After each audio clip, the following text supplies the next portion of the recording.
Las semillas pirata tienen varias acepciones porque pueden ser piratas desde varios puntos de vista. De entrada son aquellas que no tienen sus 4 atributos de calidad: genético, físico, fisiológico y sanitario. ¿Eso qué quiere decir?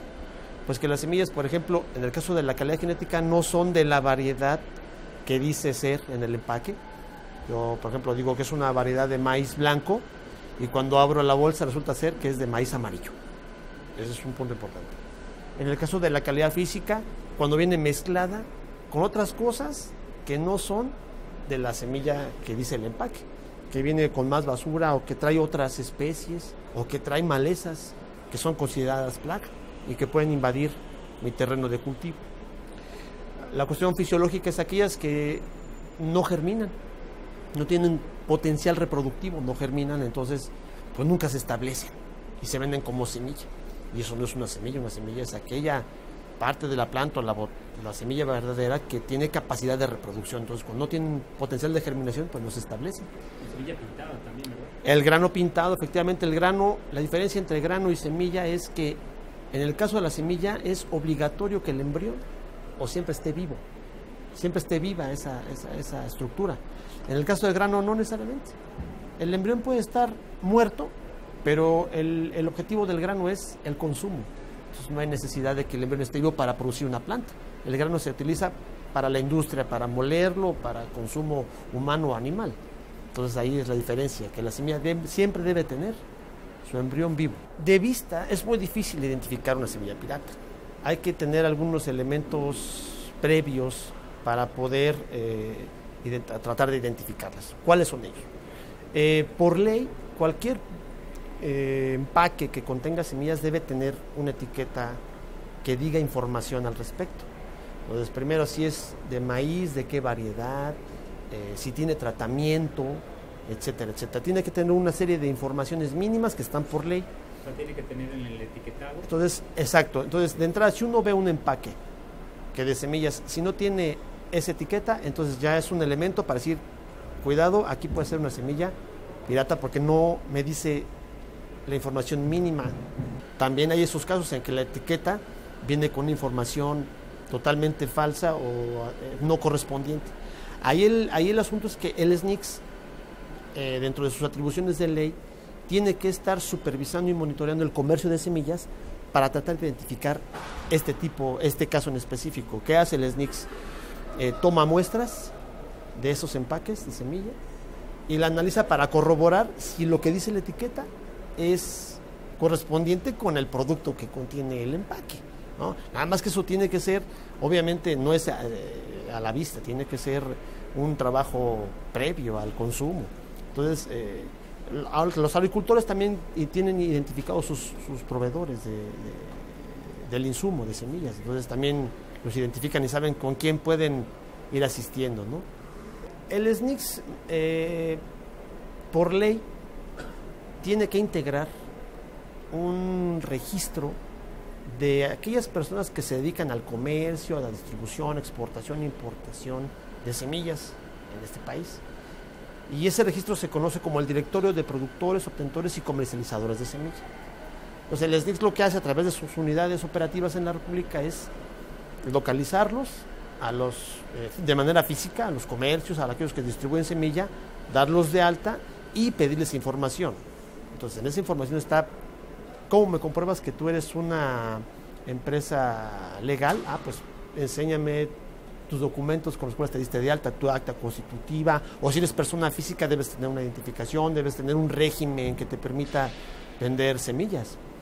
Hay gente que no se registra, que no están registrados. ¿Por qué? Porque muchas de las empresas semilleras pequeñas lo que hacen es, un mes están en un lugar y se llaman de una forma, al siguiente mes ya se llaman de otra forma y se cambiaron de lugar o de local.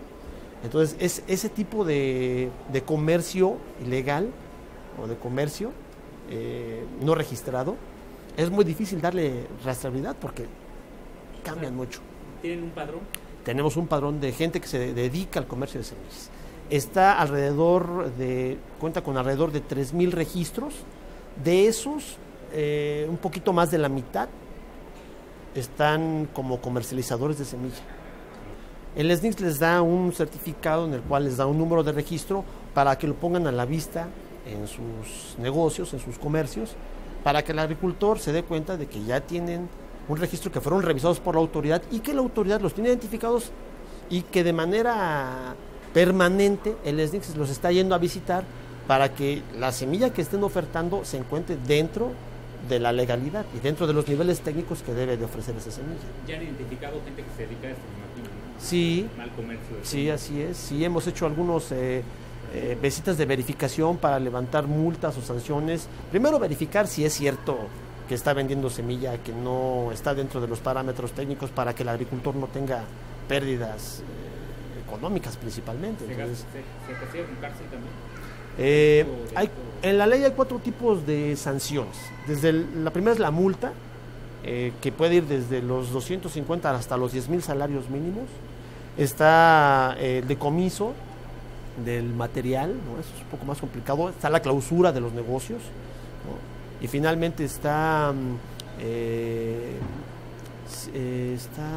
sí, también es una clausura. Son dos tipos de clausura, ¿no? La clausura temporal y la clausura definitiva, dependiendo si reincide en el problema, ¿sí? Si un agricultor adquiere una semilla pirata, pueden pasar varias cosas.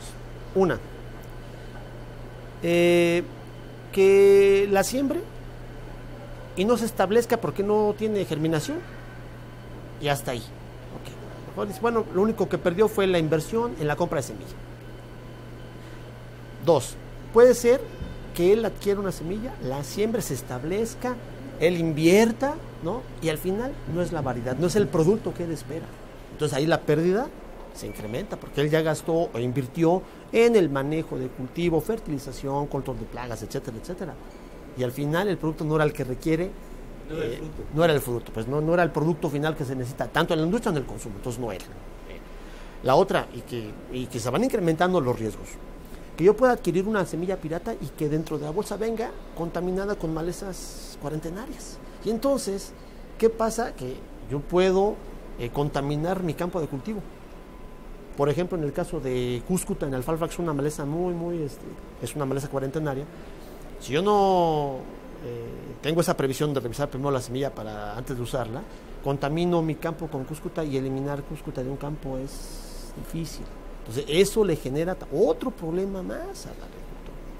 La otra, que le vendan semilla que no esté autorizada, ¿no? En el caso de la semilla genéticamente modificada, ¿no? Que no esté autorizada en un lugar que debe estar autorizado, eso también es una semilla ilegal. Y eso también a lo mejor no le pasa nada si la establece porque es una semilla de calidad, simplemente que él cae en la ilegalidad por estar sembrando algo que no está autorizado. Entonces, como puede ver, los daños por el uso de semilla pirata son múltiples y se pueden ir acumulando al agricultor. Y cuando llegan al consumidor los consumen, ¿no? Ese es el otro problema, que a lo mejor estamos consumiendo productos que no es que a lo mejor dañen el físico del consumidor, pero que simple y sencillamente no está está pagando por algo que no tiene la calidad que le ofrecieron desde el principio. No aporta, así es. La otra es esa. La alimentación. Exacto, que a lo mejor yo estoy comprando semilla de una variedad que dice que es con alto contenido de proteína y al final no es cierto. Entonces, no hay que tener mucho cuidado con las semillas pirata. A los agricultores se les recomienda que cuando establezcan sus cultivos, guarden un poco de semilla.